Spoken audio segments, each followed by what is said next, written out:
할렐루야. 반갑습니다. 자, 지금부터 2021년 10월 24일 주일 예배를 시작하겠습니다. 함께 부르실 곡은 하나님은 너를 지키시는 자라는 곡 함께 부르시고 또 예배송으로 오늘 주일 예배 시작합니다.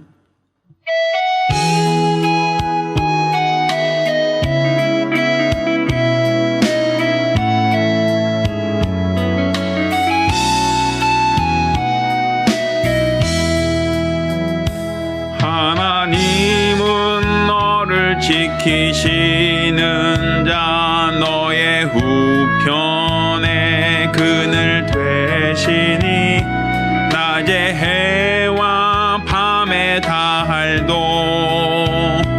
너를 해치 못하리. 하나님은 너를 지키시는 자 너의 환난을 면케하시니 그가 너를 도우시리라. 너의 출입을 지키시리라. 눈을 들어 산을 보아라. 너의 도움 어디서 오나. 천지 지으신 너를 만드신 여호와께로다. 한 번 더 합니다. 하나님은 너를 지키시는 자 너의 우편에 그늘 되시니 낮에 해와 밤에 달도 너를 해치 못하리.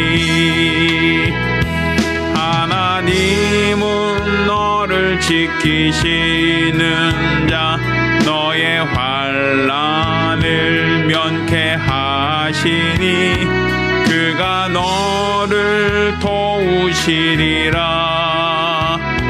너의 출입을 지키시리라. 눈을 들어 산을 보아라. 너의 도움 어디서 오나. 천지 지으신 너를 만드신 여호와께로다. 아멘. 예배송으로 예배 시작합니다.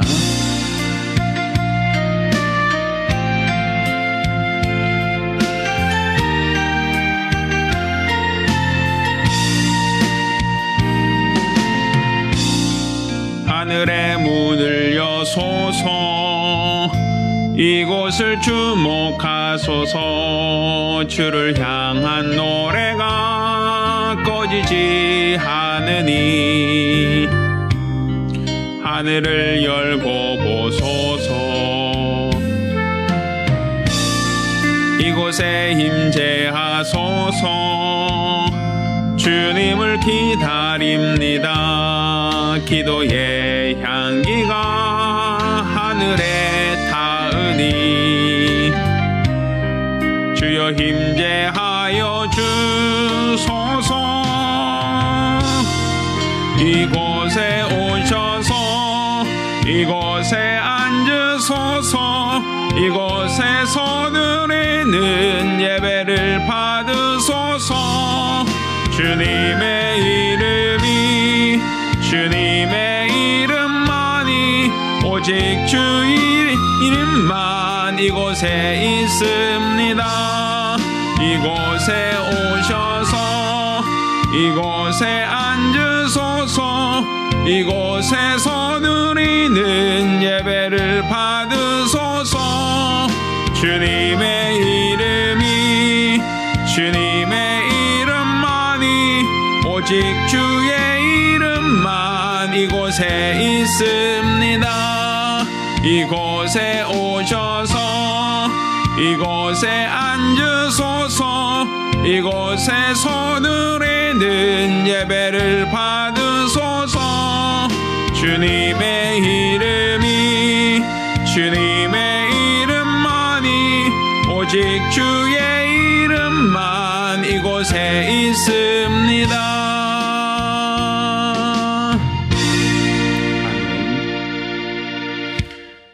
하나님 아버지, 우리 하나님께서 우리를 사랑하시고 또 오늘 우리를 부르사 우리 옆에 나와 믿음으로 예배케 하심을 감사드립니다. 우리 하나님이 받으시는 예배, 하나님이 기뻐하시는 예배, 또 하나님이 흠양하시는 거룩한 예배를 드릴 수 있도록 도와주시고 이로써 우리 하나님의 임재하심과 역사가 있도록 하나님의 도우심과 인도하심이 있도록 도와주시옵소서. 오늘 예배를 통하여 살아계신 주를 뵙게 하시고 또 살아계신 우리 하나님의 큰 은혜가 있는 복되고 거룩한 시간들이 될 수 있도록 도와주시옵소서. 살아계신 우리 주 예수 이름으로 축복하며 기도합니다. 아멘. 자, 함께 찬송하겠습니다. 찬송가 40장입니다.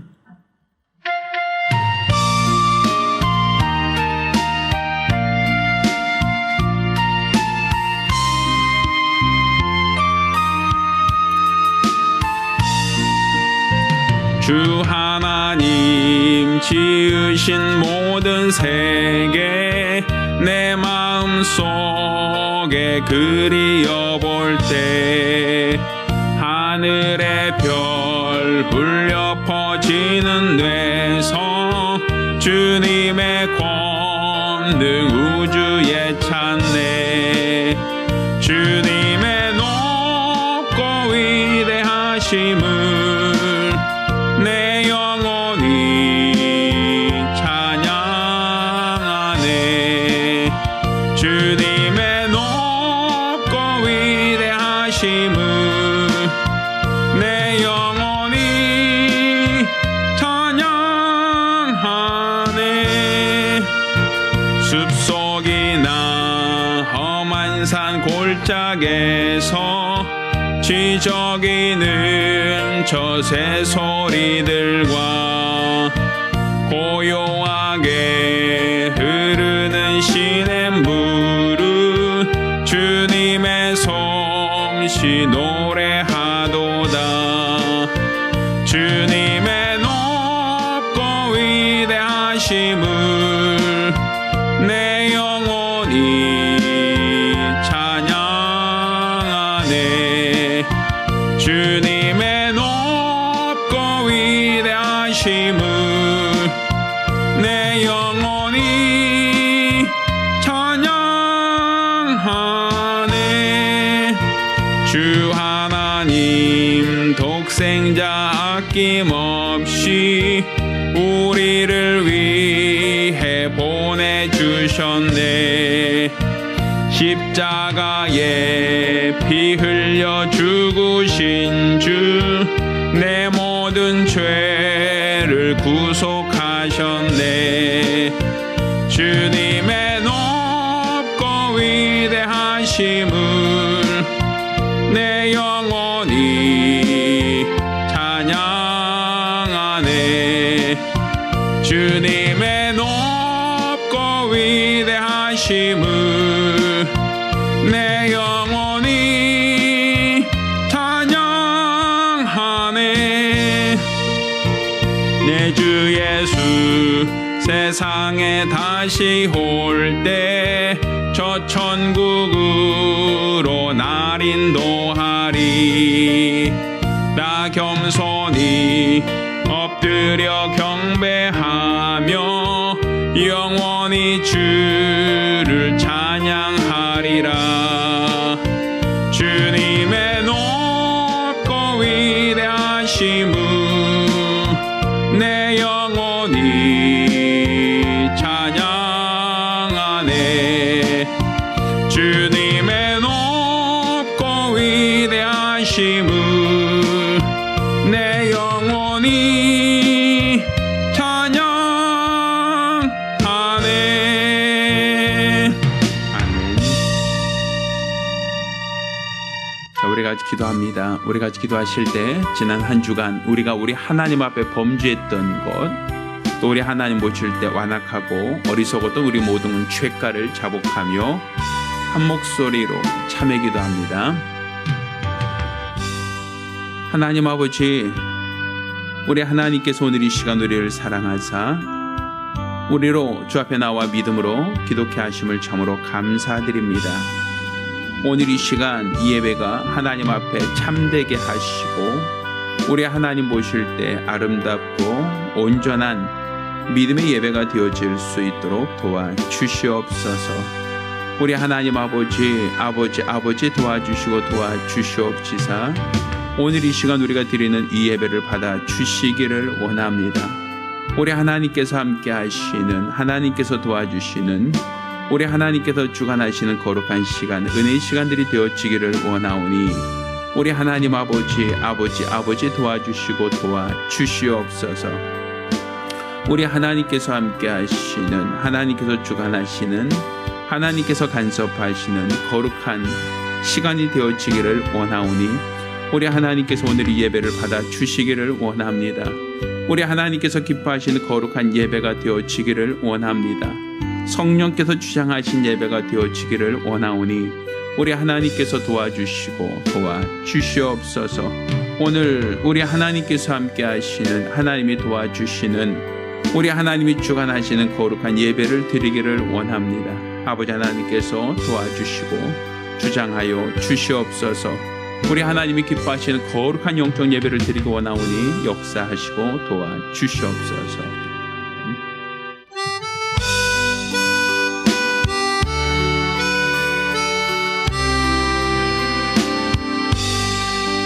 모든 영광을 하나님께, 모든 영광을 하나님께, 온 마음과 뜻 다해 주 사모합니다. 모든 영광을 하나님께, 하나님 찬양 받으소서. 하나님 찬양 받으소서. 온 마음과 뜻 다해 주 찬양합니다. 하나님 찬양 받으소서.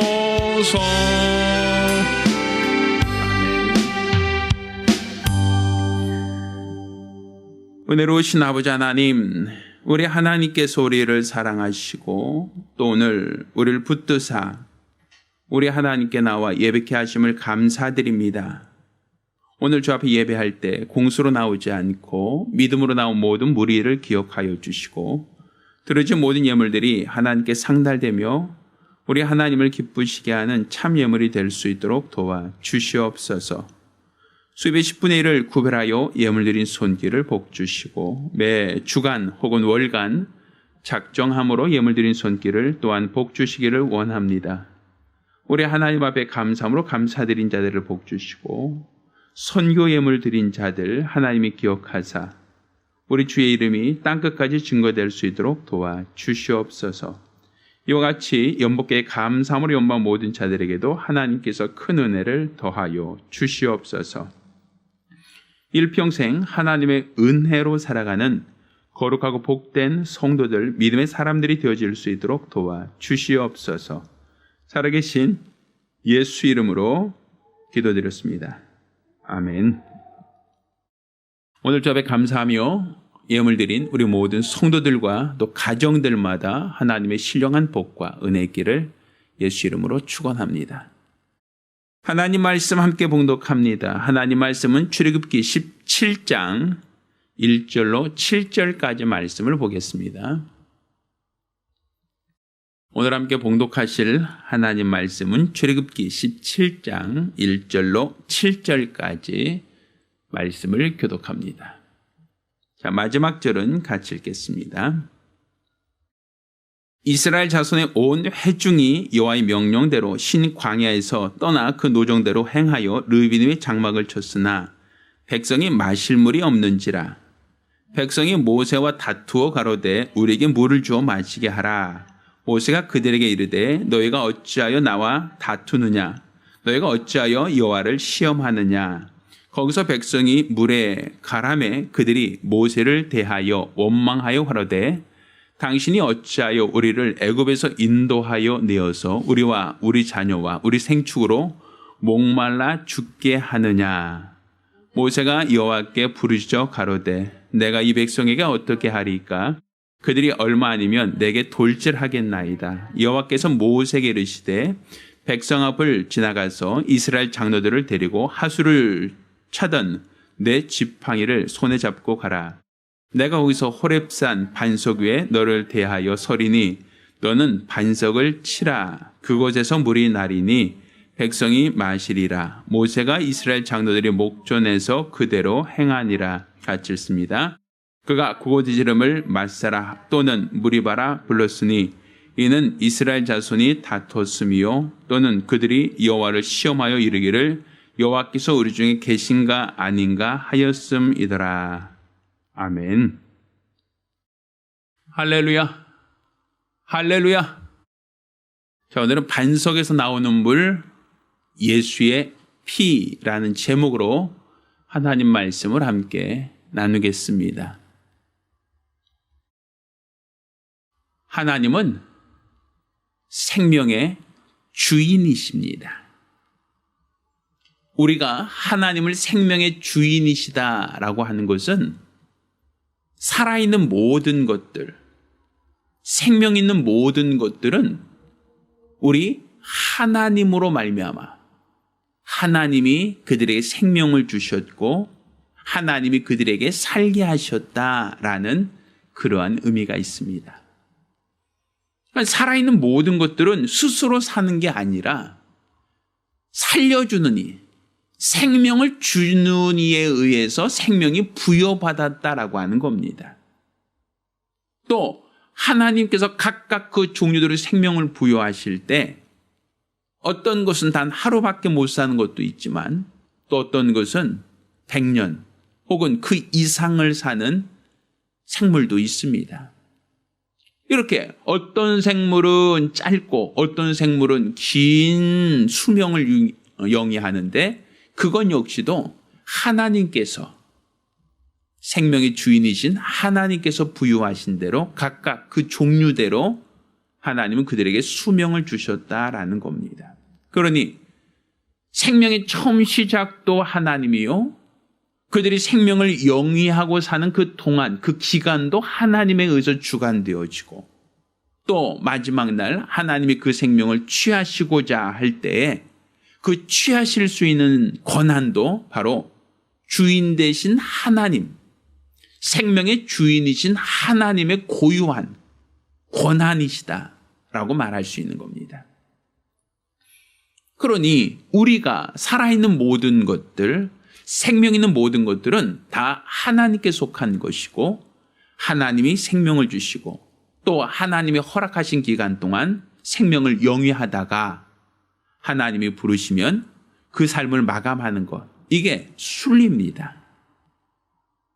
이것은 우연이나 자연 법칙이 아니라 생명의 주인이 원하시는 대로 생명의 주인 되신 이가 허락하신 대로 우리가 이 땅에 살고 있고 우리가 이 땅에 살다가 세상을 떠나가는 겁니다. 자, 이렇게 하나님이 생명의 주인이시기 때문에 우리가 임의로 다른 사람의 생명을 해친다라는 게 죄가 되는 겁니다. 왜? 하나님이 주인이신데 내가 생명을 취할 권한이 없다라는 것이죠. 또 다른 생명뿐 아니라 자기 자신의 생명도 스스로 거둘 권한이 없습니다. 왜? 나는 주인이 아니니까. 주인이 허락한 기간 동안 이 땅에서 살아갈 권한이 있고 또 기회가 있는 것이죠. 그러니 우리는 하나님이 생명의 주인이시다. 그분만이 주인이시다라는 것을 우리가 알고 믿어야 됩니다. 누가복음 12장에 보면 어떤 부자가 창고를 갖춰놓고 또 수확한 모든 것을 창고에 들인 다음에 이와 같이 얘기합니다. 자, 이제 창고가 가득 찼으니 이제 쉬고 먹고 즐기자라고 할 때 오늘 밤 내 영혼을 하나님이 취하리니 네가 준비한 모든 것이 누구 것이 되겠느냐라고 말씀하시죠. 그러니까 생명의 주인이 하나님이시기 때문에 내가 이 땅에서 천년 만년 살고 싶다라고 하여 살 수 있는 게 아니란 얘기입니다. 이거는 어떠한 세상의 권세자도 어떠한 지혜자도 어떠한 학식 있는 자도 자기 생명을 자기가 원한 만큼 살고 영위할 수 있는 권한은 없습니다. 이것은 오직 하나님께 속한 권한, 생명의 주인 되신 하나님의 고유한 능력이다라고 볼 수 있는 겁니다. 이렇게 생명의 주인 되신 하나님께서 우리에게 생명을 허락하실 때 이 생명을 영위하는 데서는 필요한 조건을 부여하셨습니다. 이 생명, 그러니까 이 땅에서 하나님이 허락하신 생명을 유지하는 데는 그 생명을 유지할 수 있는 조건이 필요하다는 거예요. 그 조건이라는 게 무엇이냐면, 자, 한번 생각해 보십시오. 우리 사막에는 나무가 자라지 않죠. 물론 선인장이나 특별히 몇몇 나무들이 자라는 것은 있지만 대부분의 사막에서는 불모지라고 얘기합니다. 나무들이 잘 자라지가 않아요. 자, 그 이유가 무엇입니까? 사막에는 나무가 사는데 필요한 뭐가 없어요? 물이 없단 말이에요. 그러니까 물이 없으면 나무는 살 수가 없어요. 그러니까 나무가 하나님이 주신 생명을 보존하기 위해서는 물이라고 하는 조건이 필요한 겁니다. 그런데 물만 있으면 되는가? 아마 그 나무를 북극에다 심었다라고 생각해 봅시다. 북극은 물이 있죠. 얼음 자체가 다 물 아닙니까? 그럼 북극에 심은 나무가 잘 자라겠습니까? 아니죠. 왜? 나무가 자라는 데 있어서는 온도도 중요하단 말이에요. 온도가 너무 춥거나 너무 더우면 나무는 살 수가 없어요. 그러니까 이 생명, 하나님이 허락하신 생명을 유지하기 위해서는 물도 필요하고 온도도 필요하고 태양도 필요하고 또 그들이 뿌리로부터 받아들일 수 있는 영양분도 필요합니다. 이런 모든 조건이 갖춰져 있을 때 비로소 나무는 그 생명을 영위할 수 있다라고 볼 수 있는 겁니다. 이것은 나무만 국한된 게 아닙니다. 세상에 살아있는 모든 것들도 다 살기 위해서는 조건이 필요해요. 동물들도 살기 위해서는 먹을 것이 있어야 돼요. 먹잇감이 있어야 된다는 얘기입니다. 먹잇감이 없으면 어떤 동물도 살 수가 없어요. 또 동물들도 물이 있어야겠죠. 온도도 필요하겠죠. 그러니까 모든 생물들이 살기 위해서는 그들에게 주어진 환경, 그들에게 주어진 조건이 갖춰져 있어야만 살 수 있단 말입니다. 그러니까 동물들한테 물 위에 살라 하면 물에 살 수가 없죠. 물고기들에게 물속에서 나와서 육지에 살아라라고 하면 살 수가 없겠죠. 왜? 그들이 살 수 있는 환경이 아니기 때문입니다. 또 먹을 것도 그냥 똑같이 획일적인 먹잇감이 아니에요. 초식동물들은 풀이 있어야 되고 육식동물들은 잡아먹을 수 있는 고기가 필요합니다. 각각 그 종류대로 먹잇감이 달라요. 먹는 게 다르다는 얘기입니다. 그러니 그 모든 동물들이 살기 위해서는 각각 그 종류대로 필요한 조건이 다른 거예요. 초식동물들은 풀이 있어야 살 수 있고 육식동물들은 잡아먹을 고기가 있어야 살 수 있지 않습니까? 기본적으로 태양이라든지 온도라든지 또 이런 모든 조건이 갖춰진 상태에서만 생명을 영위할 수 있다라고 볼 수 있는 겁니다. 이것은 식물과 동물에만 국한된 게 아니라 사람도 똑같아요.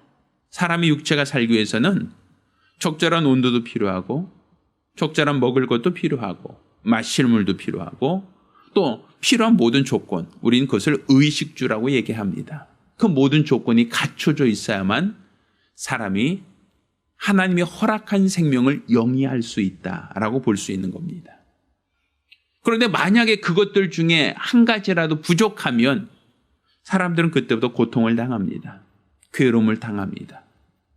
또 그 부족한 것으로 인해서 괴로워하다가 결국에는 죽을 수밖에 없어요.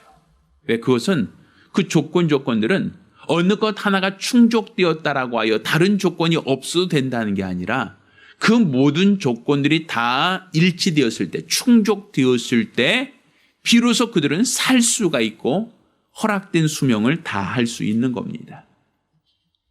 그러니 이러한 생명을 영위하는 데 있어서 필요한 이 조건들, 모든 생물, 모든 살아있는 것들에게는 이렇게 살기 위해서는 필요한 조건이 있다. 그 조건이 충족되지 않으면 살 수가 없다라고 하는 게 자연 법칙입니다. 자, 이것은 누가 정한 것일까요? 하나님이란 말이에요. 하나님이 정하셨다. 자, 이렇게 정하신 이유가 무엇인가? 로마서 1장 20절은 이렇게 얘기합니다. 자, 하나님의 그 영원한 능력과 신성이 그 만드신 만물 위에 나타나 있다라는 것이죠. 그러니 그 만물을 통해서 하나님을 알 만한 신성을 우리가 찾을 수 있다라는 거예요. 그러니까 모든 살아있는 것들은 생명을 영위하기 위해서 필요한 그 조건들이 충족돼야 되고 그 조건들이 갖춰져 있을 때만 살 수 있다라는 것이죠. 그것이 하나님의 계획, 하나님의 의도, 하나님의 뜻을 우리가 분별하는 데 중요한 원리가 된다라는 거예요. 자, 하나님께서 이 본문을 보면 이스라엘 백성을 광야길로 인도하셨다라고 말씀하고 있죠. 그러면 하나님께서 이스라엘 백성을 광야길로 인도하실 때에 그 광야라고 하는 것은 먹을 것이 없는 곳입니다. 또한 물이 없어 간조한 땅이란 말입니다. 분명 사람들이 살기 위해서는, 생명을 유지하기 위해서는 이 육체가 살기 위해서 먹을 것이 필요하고 또 육체가 살기 위해서는 먹을 것만이 아니라 마실 물도 분명히 필요하단 말입니다. 그런데 왜 하나님께서는 육체가 살기 어려운 불모지, 육체가 생명을 영위하기 아주 어렵고 어려운 사막길, 곧 광야길로 이스라엘 백성을 인도하셨느냐라는 거예요. 그것은 그들이 사는 것, 살기 위해서는, 육체가 살기 위해서는 먹을 거 없어도 돼. 마실 거 있으면 좋지만 없어도 상관없어. 이런 조건이 아니죠. 그들이 생명을 영위하기 위해서는 반드시 먹을 것이 필요하고 그들이 생명을 보존하기 위해서는 반드시 마실 물이 필요하다는 것을 그들 스스로가 알고 있단 말이에요. 그래서 하나님께서는 그들의 생명과 연관시켜서 그들에게 먹을 것을 주십니다. 곧 하늘에서 하나님이 만나로 은혜로 주시는 것을 그들이 경험케 합니다. 그러니까 그들이 생명을 유지하는 데 있어서는 하나님의 뭐가 필요하다? 은혜가 필요하다는 것이죠. 내가 애쓰고 수고하고 노력하여 내 생명을 지킬 수 있는 게 아니라, 내가 노력하고 열심히 노력하면 내가 생명을 보존할 수 있는 게 아니라, 내가 살기 위해서는 반드시 하나님의 은혜가 필요하다. 매일 아침마다 하나님이 하늘에서 내리시는 떡이 없으면 나는 굶을 수밖에 없고 허기질 수밖에 없고 죽을 수밖에 없다.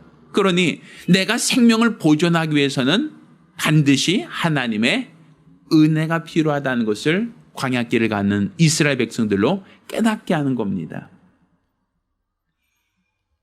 또 그들이 떡을 먹었음에도 불구하고 그들이 또다시 불평을 합니다. 원망을 합니다. 그 원망한 이유가 무엇입니까? 마실 물이 없다라는 것 때문이었어요. 그러니까 먹을 것이 충족됐는데 하나님의 은혜로 먹을 것을 주셨는데도 불구하고 그들이 또다시 원망합니다. 또다시 불평합니다. 매일 아침마다 하나님이 주신 것을 먹으면서도 또 불평하는 그 이유가 무엇입니까? 마실 물이 없다는 거예요. 그러니까 먹을 것이 아무리 충족한다 할지라도 마실 물이 없으면 사람들은 생명을 보존할 수가 없다는 것이죠. 그런데 마실 물이 없는 이스라엘 백성에게 하나님이 물을 어떻게 주셨느냐라는 거예요. 분명 만나는 어디서 내렸어요? 하늘에서 내렸어요. 자, 근데 원래 보세요. 원래 음식은 먹을 것은 하늘에서 내려지지 않아요. 어디서 내리죠? 땅에서 재배가 되죠. 땅에서 솟아올라서 씨앗을 맺고 사람들이 취해서 먹을 수 있죠. 그래서 사실 어떻게 본다면 하나님께서 이전까지 사람들에게 식물을 주셨던 것은 다 물 가운데 묻히 드러나라, 또 흙에서 씨 맺는 채소가 자라나라 하시는 방법으로 하나님이 먹을 것을 주셨는데, 만나는 이 땅에서 사람들이 농사하고 경작해서 얻을 수 있는 게 아니라 어디서? 하늘에서 내렸단 말이에요. 그럼 광야라고 하는 곳에는 강이 없어요. 광야라고 하는 곳은 사막이니까 땅에 물이 없어요. 그러면 하나님이 물을 주시는 가장 좋은 방법이 뭐겠어요? 그렇죠. 비가 내리면 되죠. 비가. 왜? 만나도 하늘에서 내렸으니까. 당연히 물도 하늘에서 내리면 됐죠. 그런데 하나님께서는 이스라엘 백성에게 비를 내려주지 않아요. 광야길 가는 동안 그들이 매일매일 비가 내렸다 이런 표현이 없어요.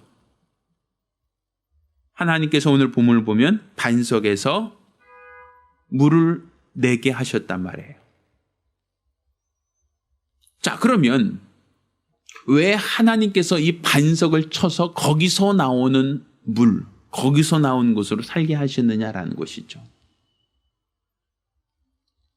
자, 사막이 불모지인 이유는 하늘에서 비가 내리지 않기 때문입니다. 비가 많이 내리는 곳이라면 불모지를 하지 않아요. 그건 만나가 필요하지 않아요. 비가 많이 내린다면 만나 없이도 사람들은 살아요.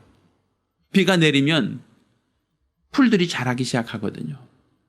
비가 많이 내리면 광야에서도 꽃이 핍니다. 광야에서도 곡식이 자랄 수 있습니다. 그들은 더 이상 만나를 필요하지 않아요. 만나를 먹겠다고 하지 않아요. 근데 하나님이 이스라엘 백성 40년 동안 그들이 경작하여 노동해서 수고하여 그들이 수확한 게 아니라 하늘에서 만나를 내려주셨다는 것은 만나에선 비가 내리지 않았다는 겁니다. 광야에선 비가 내리지 않았다는 겁니다. 그 비가 내리지 않는데 하나님이 그들에게 마실 물을 어떻게 주셨는가? 반석에서 물을 내어 주셨다라고 기록하고 있어요. 자, 근데 이 반석에서 물을 내어 주셨다라고 하는 것을 성경은 뭐라고 기록하고 있는가? 자, 고린도전서 10장 4절 말씀을 한번 찾아보겠습니다. 자, 고린도전서 10장 4절입니다. 자, 다 같은 신령한 음료를 마셨으니 이는 저희를 따르는 신령한 반석으로부터 마셨음에 그 반석은 곧 누구시다? 누구라고 기록하고 있어요, 성경에? 그리스도시라 이렇게 돼 있죠. 자, 보세요. 하나님께서 이스라엘 백성들을 고린도서 10장 1절부터 보면, 자, 구름 아래 있고 바다 가운데 지나며 홍해 건넜다는 얘기입니다. 또 모색에 속하여 구름과 바다에서 침례를 받고 다 같은 신령한 식물을 먹으며 거기 만나를 먹었다는 얘기겠죠. 또 4절에 다 같은 신령한 음료를 마셨으니 이는 저희를 따르는 신령한 반석으로부터 마셨음에 그 반석은 곧 누구시다? 그리스도시다. 자, 반석이 그리스도시다고 얘기하고 있어요. 자, 그러면 반석이 그리스도라고 하는 것은 오늘 이 무리바 이 17장 출애굽기 17장 5절과 6절에 보면 이렇게 얘기합니다. 여호와께서 모세에게 이르시되 백성 앞을 지나가서 이스라엘 장로들을 데리고 하수를 차던 내 지팡이를 손에 잡고 가라. 내가 거기서 호렙산 반석 위에 너를 대하여 서리니 너는 반석을 뭐하라? 반석을 치라. 그곳에서 물이 나리니 백성이 마시리라. 이렇게 되어 있죠. 근데 여기서 말하는 반석은 누구시라고요? 그리스도라고 되어 있잖아요. 그럼 반석을 친다는 것은 뭐예요? 반석이 깨진다는 얘기죠. 지팡이로 치는데 반석이 깨졌다? 사실은 이 지팡이라는 것은 나무 막대기예요. 나무 막대기로 반석을, 그냥 조그만 돌도 아닌 반석을 때린다고 반석이 깨지는 경우는 없어요. 그런데 성경은 내가 하수를 차던 그 지팡이를 가지고 호렙산 반석을 치면 거기서 물이 날 것이다라고 되어 있죠. 자, 그러면 이 반석이 그리스도라고 했으니까 모세의 지팡이로 때렸다 그랬더니 반석이 쪼개지고 거기서 물이 나왔다 할 때 이 모세의 지팡이는 결국 예수를 치는 지팡이, 예수를 때리는 지팡이가 되는 것이죠. 자, 그러면 이 율법이라는 것은 누구로 인하여 오셨어요? 모세를 중보로 하여 하나님 주신 법이죠. 그럼 예수님이 십자가에 못 박힌 것은 누가 예수를 십자가에 죽이자 했습니까? 사도신경에는 빌라도에게 고난을 받으사라고 하지만 사실 빌라도는 예수가 죄 없다고 하여 풀어주려고 했었죠. 그런데도 불구하고 끝까지 예수를 죽이자 십자가 못 박아 죽이소서라고 했던 것은 누굽니까? 제사장과 바리새인과 서기관들이었죠. 다른 말로 율법 아래 있던 자들이죠. 그러면 예수님이 십자가에 못 박아 죽은 것은 분명 로마법이지만 예수를 죽이자라고 참수하고 예수께 대하여 끊임없이 죽이자라고 십자가에 못 박으라고 했던 것은 율법 아래 있던 자들이에요. 율법 아래 있던 자들에 의해서 예수님이 찔리신 겁니다. 예수님의 손과 예수님의 발과 예수님의 옆구리가 찔린 거예요. 거기서 피가 나왔다라는 것이겠죠. 그러니까 예수님께서 성찬을 할 때 말씀하십니다.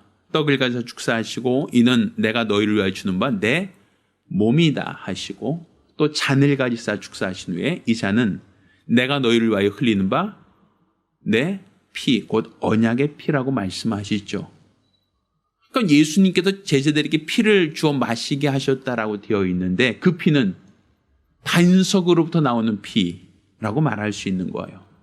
이 반석으로부터 나오는 이 피라고 하는 것은 결국은 누구에 의해서 찔린 피입니까? 율법에 의해서 정죄받아서 율법에 의해서 십자가에 못 박히실 예수, 율법에 의해서 찔려서 고난당하실 예수에 대한 예표가 되는 겁니다. 그럼 모세가 왜 반석을 지팡이로 쳤습니까? 백성들이 뭐 하니까? 살고 싶어 하니까. 물이 없다고, 물을 달라고 하니까. 그들이 광야 같은 세상을 살아가면서 물이 없으면, 먹을 것이 아무리 풍족하다 할지라도 마실 물이 없으면 죽을 수밖에 없단 말이에요. 그들이 광야길을 가면서 살려달라는 거예요. 물을 달라는 거예요. 그 물이 없음으로 말미암아 하나님을 원망하고 불평했던 겁니다. 그러니 그들에게 생명, 곧 살게 하려고 하면, 그들을 살리려면, 광야 같은 세상에서 그들을 살리려고 하신다면 그들에게 생명의 물을 줘야 된단 말이에요. 그런데 그 물을 하나님은 하늘에서 내리는 비로소 해결하지 않으셨어요. 만나를 내리실 때는 분명 하늘에서 내리셨는데 왜 물을 하나님이 하늘에서 내리지 않으셨겠어요? 그거는 은혜가 아니란 말이에요. 하나님이 그들을 어떻게 살게 하셨습니까? 자연현상을 가지고 살게 하신 게 아니에요. 은혜로 살게 하신 거란 말이에요. 그들에게 예수의 피만이 그들이 살 수 있는 유일한 길이라는 거예요. 예수의 피가 아니고선 그들이 광야 같은 세상에서 생명을 보존할 수 없다고 하는 거예요. 그러니 그들에게 하나님이 생명을 부여하시고 생명을 주신 것은 그들로 살게 하려고 예수의 피를 허락해 주신 겁니다. 그러니 예수의 피, 곧 반석에서 나오는 물을 마심으로써 그들이 광야에서 40년을 더 살 수 있었다라고 말할 수 있는 거죠. 성경 예수께서 이와 같이 말씀하십니다. 요한복음 7장 37절에서 39절까지 보면 누구든지 목마르거든 내게로 와서 마시라 이렇게 말씀하세요. 이건 초막절에 대한 얘기거든요. 명절 끝날에 말씀하신 거. 이 초막절이라는 것은 광야 생활하던 걸 추억하는 절기거든요. 주님께서는 이 광야 생활하던 자들, 초막에 있던 자들에게 누구든지 목마르거든 내게로 와서 마시라고 말씀하세요. 나를 믿는 자는 그 배에서 생수의 강이 흘러나리라 이렇게 말씀하시죠. 물론 이 생수의 강이라는 것은 곧 성령을 가르친다라고도 성경 기록하고 있습니다. 그러니까 지금 이 광야 같은 세상을 살아가면서 그들이 우연을 바라며 하늘을 바라보고 비를 내려주세요라고 해서 비가 내리는 게 아니란 말이에요. 그들에게 필요한 것은 물이에요. 생명을 영위하기 위해서 필요한 것은 물이에요. 나무가 물이 없으면 말라 죽는 것처럼 사람도 물이 없으면 죽어요. 그런데 하나님은 그 생명의 원천, 생명을 보존하기 위하여 필요한 그 원천인 그 물을 어디에서? 반석에서 나오는 물로 그들에게 공급하셨다라는 거죠.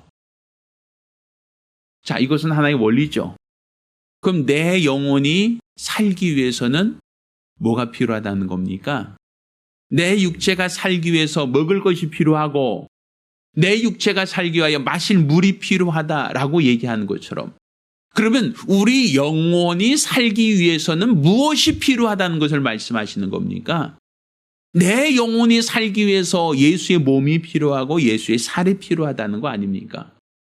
이 광야 같은 세상을 살아가는 동안 우리 하나님이 은혜로 주신 예수의 몸, 곧 말씀이 육신되어 이 땅에 오신 예수의 몸이 우리에게 필요하고 또 예수께서 십자가에서 흘리신 그 피가 우리에게 필요하다는 거예요. 그 피가 없으면 우리가 생명을 보존할 수 없다는 것이죠. 그러니까 지금 우리가 이 광야 같은 세상을 살고 있다는 것을 여러분이 믿으신다면 이 광야길을 가는 동안 그들이 생명을 보존하기 위해서 먹을 것과 마실 물이 필요하다는 것을 기억하신다면 우리가 이 세상 살아가는 동안 생명을 보존하기 위해서는 반드시 예수의 살과 예수의 피가 필요하다는 거예요. 하나님의 은혜로 주신 예수의 몸, 예수의 피가 없고서는 우리가 우리 생명을 보존할 수가 없습니다. 그러니까 예수님께서 십자가에 달려 죽으셨다. 그건 하나의 어떤 역사적 사건으로서 어떠한 죄인을 형벌하는 형벌, 도구 이것이 의미가 아닙니다. 예수께서 십자가에 달려 죽으신 것은 피 흘리는 죽음을 당하셨다는 것이고 그가 피 흘리는 죽음을 당하셨다는 것은 우리에게 생수를 주시기 위하여 자신의 몸에서 물과 피를 다 쏟으셨다라는 거예요. 반석에서 물이 흘러 백성들에게 갈증으로 고통당하는 백성들에게 마시게 하셨던 것처럼 예수님이 흘리신 그 피는 바로 우리에게 생명을 주시려고 하는 하나님의 은혜, 우리에게 생명을 주시려고 자기 몸을 찢으신 하나님의 은혜라는 것이죠. 따라서 우리가 십자가의 도가 하나님의 능력이다라고 하는 것은 우리는 이 광야 같은 세상에 물 없으면 생명을 보존할 수가 없거든요. 생명은 반드시 물이 공급되어야만 충족될 수 있는 것이거든요. 그처럼 예수 피가 공급되지 않으면, 예수 피가 없으면 우리는 망합니다. 예수 피가 없으면 우리는 죽습니다. 예수 피가 없으면 우리는 결국은 생명을 보존할 수가 없다는 얘기입니다. 따라서 예수의 피가 우리에게 필요합니다. 그 피가 바로 우리에게 주시는 하나님의 은혜의 선물이기 때문입니다. 광야 같은 세상을 살아가는 동안 예수의 피가 여러분에게 영원한 음료가 되고 그 피가 우리 하나님께서 우리에게 생명을 주시는 하나님의 능력이 되시기를 예수 이름으로 축원합니다. 일평생 예수의 피만을 의지하는 복되고 거룩한 성도들이 되기를 예수 이름으로 부탁드립니다. 기도하겠습니다. 우리가 기도하실 때에 육체가 살기 위해서는 조건이 충족되어야 됩니다. 그 조건들 가운데 단 하나라도 미비하거나 부족하면 육체가 살 수가 없습니다. 마찬가지입니다. 내 영혼이 살기 위해서도 내 영혼에는 은혜가 필요하고 내 영혼이 살기 위해서도 내 영혼에 하나님의 은혜의 피가 필요합니다. 예수의 피가 필요합니다. 생명의 피가 공급되어야 됩니다. 주여 나로 예수의 몸과 그 피를 먹고 마시며 예수를 기념케 하시고 이로써 내 영혼이 살고 주님 나라에 갈 때까지 우리가 하나님의 생명으로 생명을 영위할 수 있게 해달라고 간절히 사모하며 한 목소리로 기도합니다. 은혜로우신 아버지 하나님, 우리 하나님께서 오늘 이 시간 우리에게 예수 그리스도의 피, 곧 언약의 피를 더하심을 참으로 감사드립니다. 우리에게 허락하신 예수의 피, 예수의 공로를 의지하며 일평생 믿음으로 살아갈 수 있도록 도와주시옵소서. 우리 주님이 우리가 허락하신 피가 아니고서는 우리가 세상을 이길 수 없고 우리가 세상을 등이 감당할 수 없사오니 광야 같은 세상을 살아가는 동안 우리 주님이 우리에게 허락하신 그 피가 내게 충족되게 하시고 이로써 갈증으로 고통당한 자들에게 하나님이 허락하신 생명으로 생명을 영위할 수 있도록 도와주시옵소서. 일평생 우리 주가 원하시는, 우리 주가 바라시는 거룩한 믿음으로 우리 주 앞에 붙들려 귀하게 쓰임받고 사용되어지는 거룩하고 복된 성도들이 될 수 있도록 도와주시옵소서. 우리 하나님이 사랑하시고 하나님이 기뻐하시는 복되고 거룩한 성도들이 될 수 있도록 역사하여 주시옵소서. 살아계신 우리 주 예수 이름으로 축복하며 기도합니다. 아멘. 할렐루야. 할렐루야.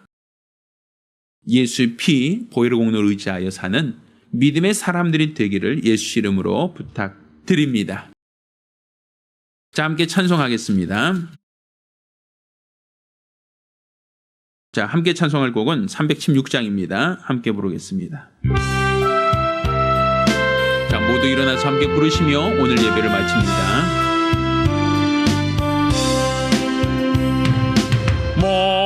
목마른 자들아 다 이리 오라.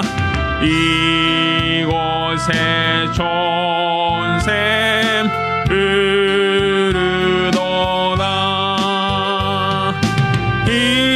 힘쓰고 애씀이 없을지라도 이 샘에 오면 다 마시겠네. 이 샘에 나는 물 강같이 흘러 온 천하 만국에 다 통하네. 빈부나 귀천이 분별이 없이 다 와서 쉬고 또 마시겠네. 신기한 샘물을 마신 자마다 목 다시 가라지 아니하고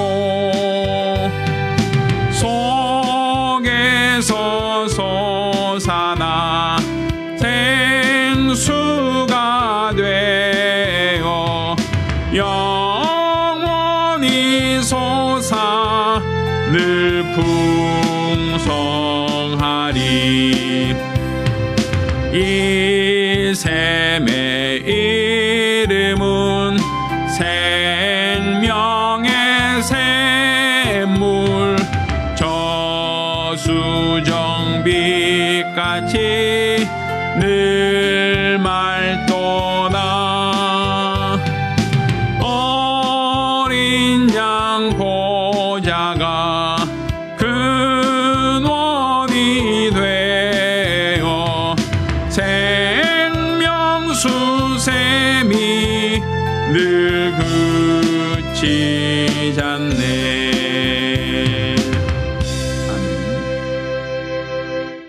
기도합니다. 이제는 우리 주 예수 그리스도의 은혜와 아버지 하나님의 극진하신 사랑과 보혜사 성령님의 교통하시고 역사하심이 우리 주 예수로 말미암아 그 몸과 그 피를 먹고 마시며 이 땅에서 하나님이 허락하신 생명을 영위하며 또 생명을 사모하며 일평생 주의 나라를 소망하며 살기로 했지만 우리 모든 성도들과 가정들 위해 이제로부터 영원까지 함께 있을지어다. 아멘. 우리 하나님께 영광의 옷을 올리겠습니다.